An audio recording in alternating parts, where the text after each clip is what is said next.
I'm Jimmie Howlett. I'm from St. Louis, Missouri, graduated from Riverview Gardens High School, class of 2000, and I'm an Impact Capital Manager with U.S. Bancorp Impact Finance.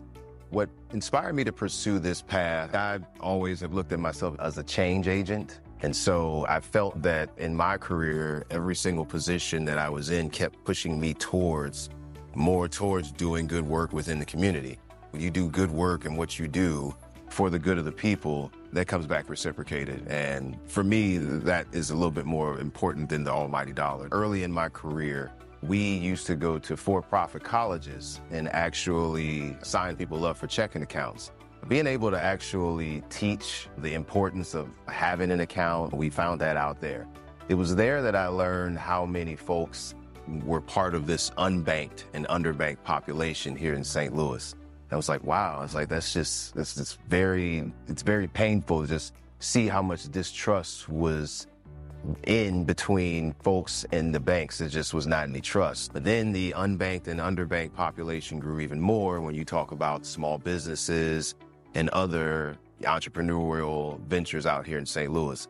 And so we just learned that there is a problem here locally as it relates to small business, affordable housing, and other things that really have an impact on the community. You do good work and what you do for the good of the people, that comes back reciprocated. And for me, that is a little bit more important than the almighty dollar. Opportunities that are here for CDFIs to really make an impact in our communities.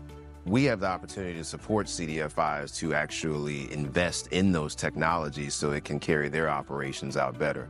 CDFIs are integral for our country, for our community. Large institutions focus on big, wealthy corporations, the small-time entrepreneur, and maybe if someone that wants to start their business and they may be in a low-income community, they may not be able to go to a traditional brick and mortar and get the financing that they need. That's where CDFI comes into play. The Buy Back the Block initiative was in West Woodlawn, Chicago, and it was actually started with about 5 Black entrepreneurs. They actually came together and wanted to increase the value of this neighborhood. And they basically had luxury housing on this block that had no investment in decades.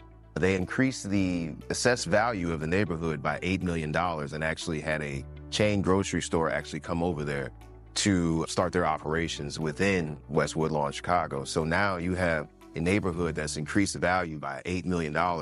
You also created 200 construction jobs for persons of color. And then you also alleviated an existing food desert that was there. St. Louis has so much opportunity to implement something like Buy Back the Block, especially here in North St. Louis. But I think what it is going to take is fostering collaboration amongst not only the city, but also with the developers as well. Encourage Black home ownership. And that was one of the initiatives of the West Woodlawn Buy Back the Block project. If there was one major barrier that I could change with underserved communities accessing capital, it would be to change the cultural and social norms that we have been under.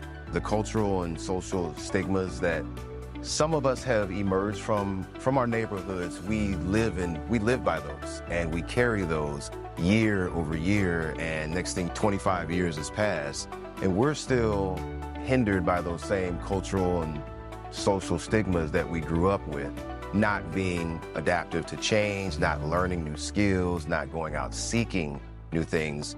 That's some of the things that I think hold us back, because how can we know that we have access if we don't want to learn about the type of access that we can get to? I like to make the statement, I don't look like what I've been through. Get to know everyone that you can in your community, whether that's at the local level, the city level, the regional level. Get to know everybody that you can. So what that translates to is fostering relationships and networking. When you're fostering relationships, you learn from other people, you adapt new skills, you pick up new ways, and then you also learn new inclusivity and ways of collaboration. This recognition to me is very humbling. I've been a partner with Park Central even from my last bank, even before coming to U.S. Bank Impact Finance. So it's been a great journey just to be recognized. We don't get into this space or do this work for recognition. We do it because it's in our heart and we want to actually make change within our immediate communities, but then also inspire other people to want to get out and actually make that change.